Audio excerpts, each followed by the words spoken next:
Good afternoon, and welcome to Noonday Meditation and Contemplative Prayer Power Hour. My name is Martin Coward, and I'm so grateful that you're here with me today to share our stories in a effort to love and support each other through this crisis. We need each other. And I'm struggling today. I just got to be honest and just be truthful and say I am struggling today. I'm feeling. I got hit with some. Just the weekend would seem like just an enormous amount of sad news.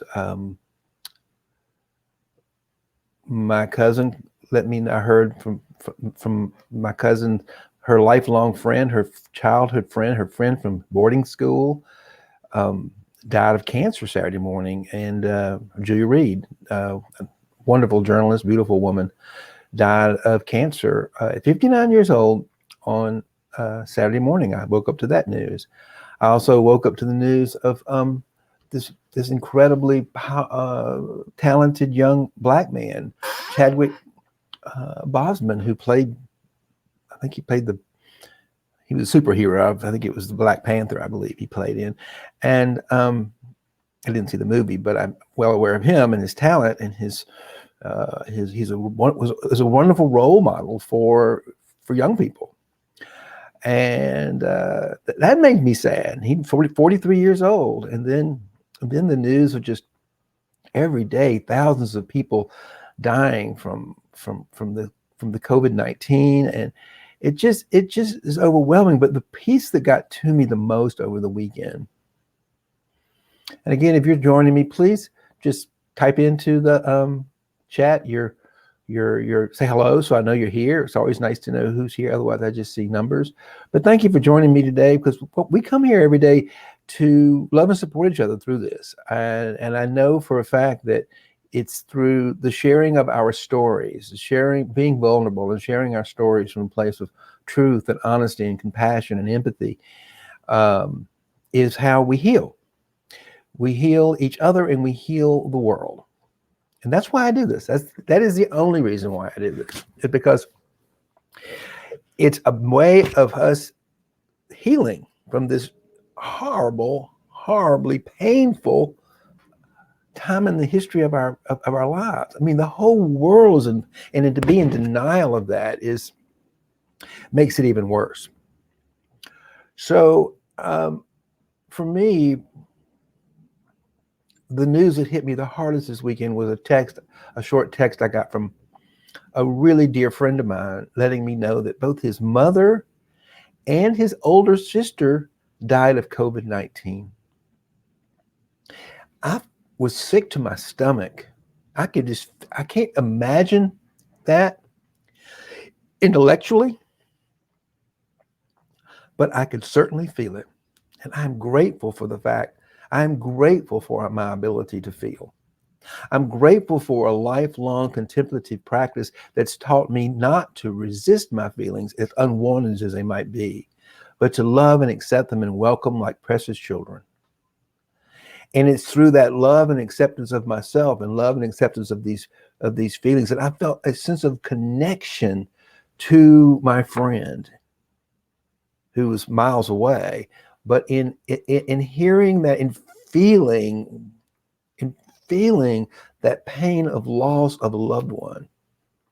I mean, I can't imagine intellectually losing my mother and my brother at the same time to a disease unexpectedly like this. It's just out of the blue,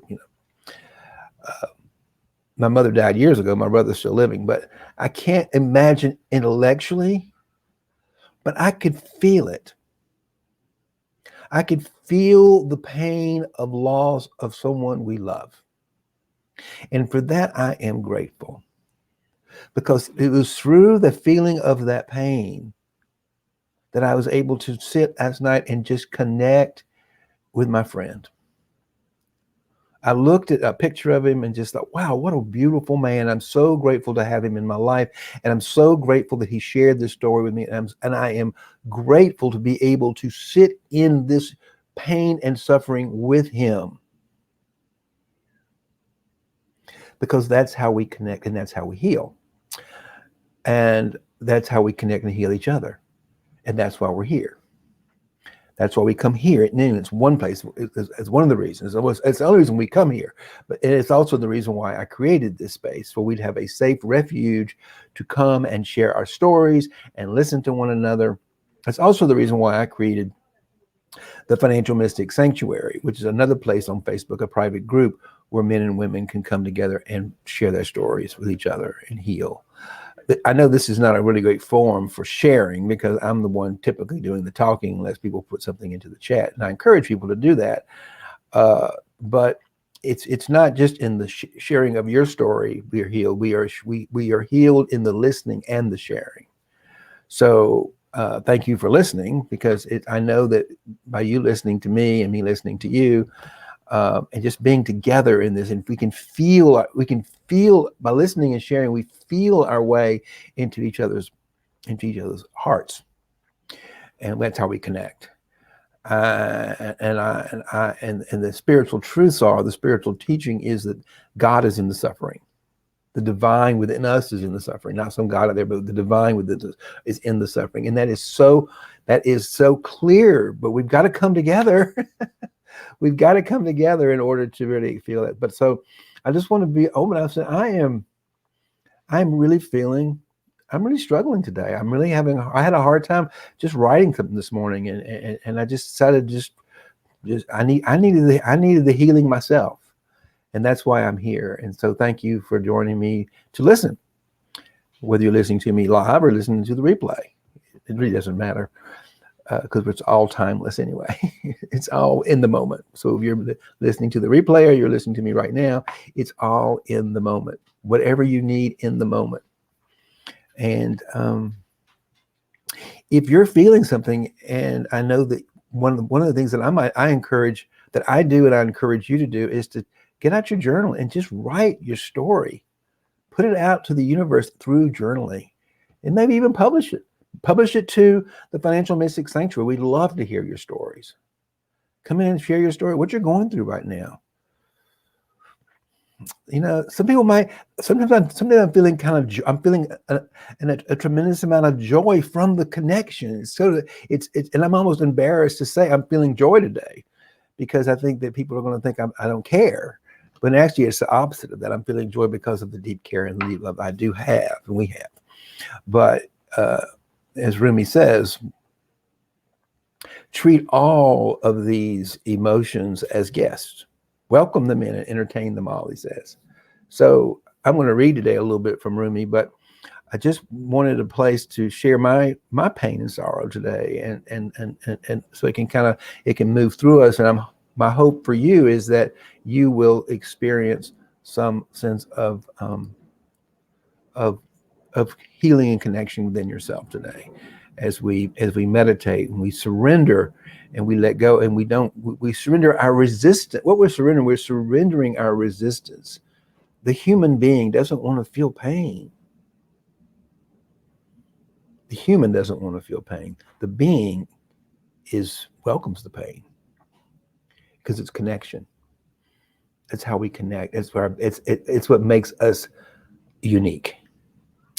And also, I would say, I don't have any proof of this, but to me, I would say that's how what we call God, the Divine Mother, experiences her creation, experiences the pain of her creation.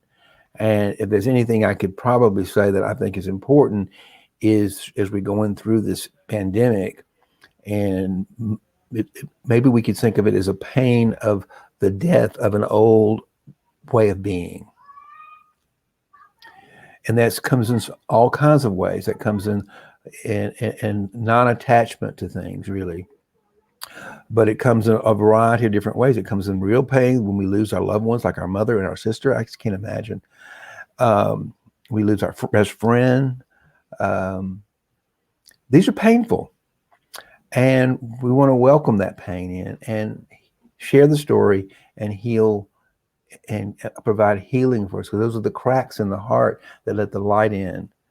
And we can feel the love of each other. I could feel the love of my friend last night, even though we weren't talking. He was there, but I could feel him, and you can too.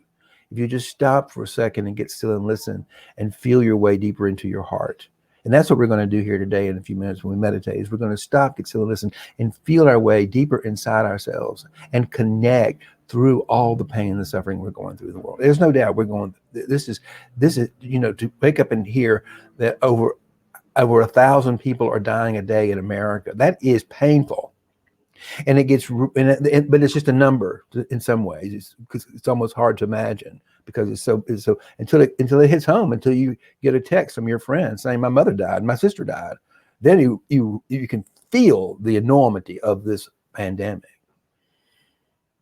and the pain and suffering that we're going through from it. And there's no one to blame, by the way. When I was at Ground Zero, working all those months, I was able to hold that space pretty well for most people. And one day I lost it when a woman came along, and she handed me a picture. She handed me a picture as she came into the chapel, and I took the picture, and on the back it said, "Thank you for finding my son." And it was a picture of this handsome young man in his 20s, and they had found some remains of his body, and she'd come into the chapel for some refuge, for some healing, really, just love and support. And I was so glad to give it to her. But for some reason, looking in her eyes and looking at that picture, the enormity of all the pain and suffering of 9/11 came into me at once, and I literally went back into the sacristy and just lay down on the floor and cried. I hadn't cried like that this was like in the spring, and I'd been holding it back for so long that it all came flooding to the surface in that moment. We need it. We need a safe place. We need a safe place to share our stories, experience our pain, and heal each other. I want to read Rumi's poem today to us, The Guest House. I think it's appropriate. I mean, if I can see if I can find it here.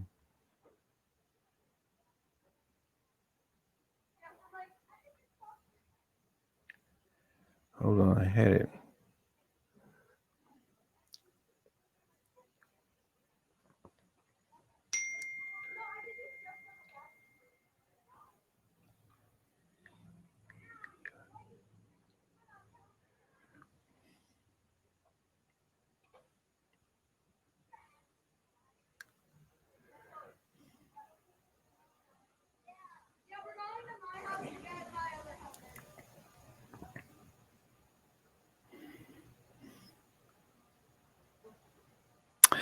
This is one of my favorite poems, and I'm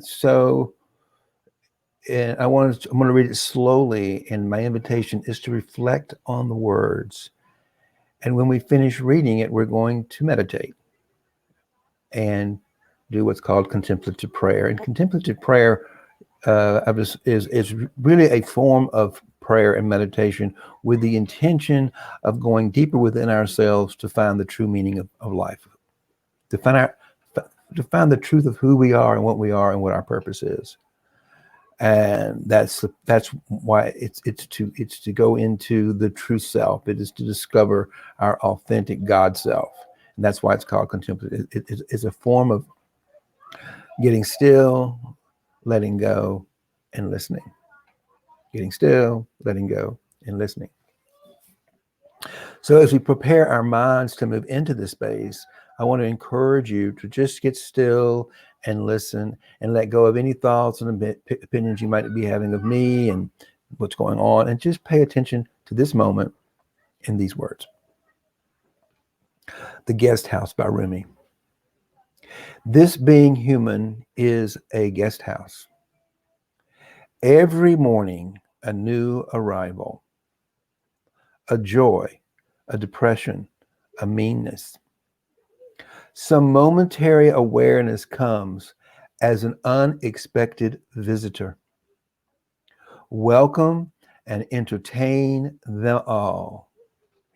Even if they're a crowd of sorrows who violently sweep your house empty of its furniture. Still, treat each guest honorably. He may be clearing you out for some new delight. The dark thought, the shame, the malice, meet them at the door laughing and invite them in. Be grateful for whoever comes because each has been sent as a guide from beyond. It's a beautiful poem. One of my favorites. So much so, I'm going to read it one more time because it's giving me a sense of comfort. And I hope it's giving you some as well. This being human is a guest house. Every morning, a new arrival, a joy, a depression, a meanness. Some momentary awareness comes as an unexpected visitor. Welcome and entertain them all, even if they're a crowd of sorrows who violently sweep your house empty of its furniture. Still, treat each guest honorably. He may be clearing you out for some new delight. The dark thought, the shame, the malice, meet them at the door laughing and invite them in. Be grateful for whoever comes because each has been sent as a guide from beyond.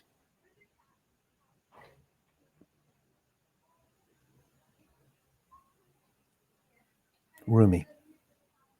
I don't know how many hundreds of years ago he wrote that, but it's so amazing to me how comforting the words of the mystics are during this time.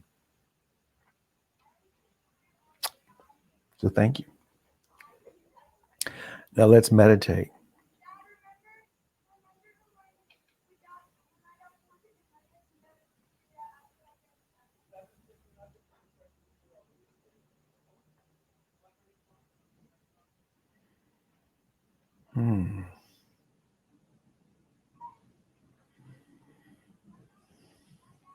So we're going to start by raising our arms in the air, like because I raised our arms because I want you to realize just how close this life force is within us.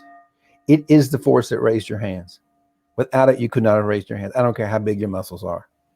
Without the life force within us, without that universal life force, without the being, that spark of life, no hands would raise. And now bring your hands down to your heart and just feel your way into your heart. Try to let go of all your thinking right now and feel it. Let go of any beliefs, opinions, and judgments you have about the feelings, or you have about me, you have about this moment, and feel your way deeper inside yourself. What are you feeling emotionally?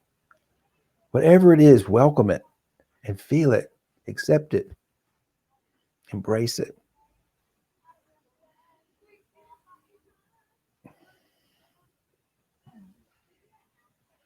Be still, let go of the thought, and feel the feeling. Just feel it. And be still in the feeling. If it's an uncomfortable feeling, be still in the discomfort.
Welcome back.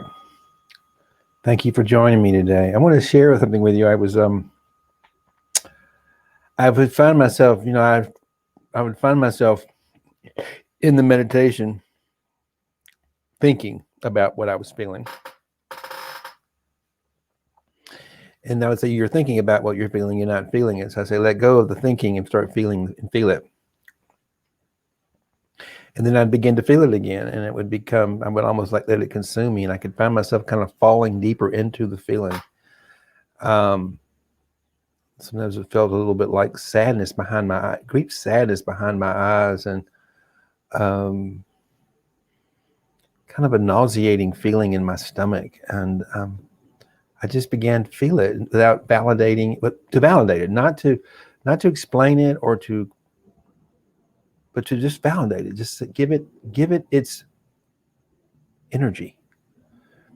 And I'm still feeling sad. I'm still feeling a tremendous amount of sadness right now and grief, and that's okay. This. I don't have to have a reason for it. It's just what we're feeling, and welcome it. Tomorrow, I have a treat for you. Tomorrow,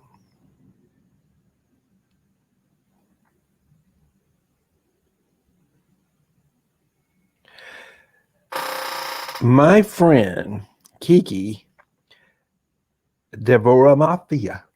I don't say her name right. She's going to say it for you right correctly tomorrow.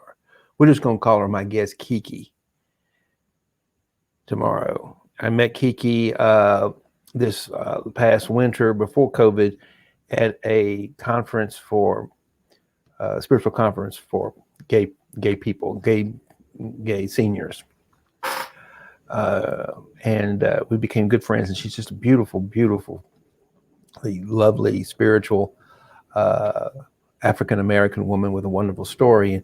And she has agreed to come on tomorrow as my guest to share some of her truth and her wisdom.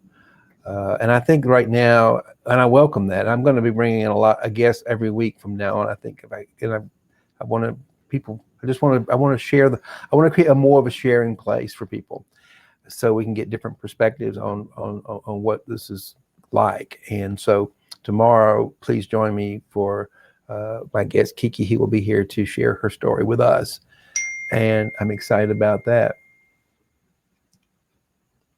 And bring that to you. I have a firm sense.